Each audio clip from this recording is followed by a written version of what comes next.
think compassion is the glue that keeps this country together. So it's really, really important that we bring it into the classroom and we teach kids how to be compassionate. The lead story in February's edition of School Administrator describes how a California superintendent is addressing the growing signs of trauma among students.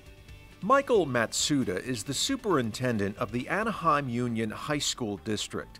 He points out some of the emotional scars throughout the community brought about by impoverished conditions. If you look at national data, there's been a spike in teenage chronic depression, anxiety, teenage suicide, and I think that a lot of that has to do with how the promise of America is getting further and further out of reach. Talk of suicide, he writes, is abundant at Anaheim schools. The remedy, according to Superintendent Matsuda, is a strategy that begins with self-reflection and encompassing what he learned from a recent visit with the Dalai Lama, emotional hygiene.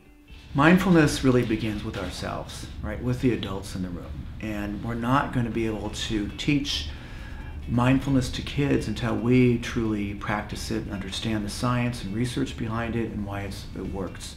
And part of our layered approach is to offer the training first actually with the admins, with the principals and assistant principals, counselors, and then the teachers. So it was important that our admins understood that mindfulness is not a fad. Mindfulness is meant for our own individual mental health growth. I think it's really important that compassion become one of the, and kindness become one of the part of the DNA of the culture of the district.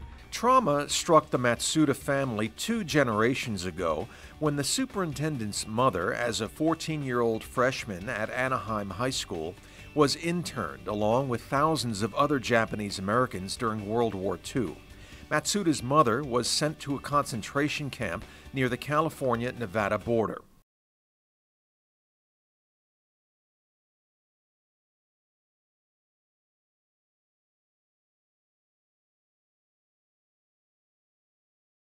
To read February's issue of School Administrator, visit the AASA website or join the conversation on Twitter.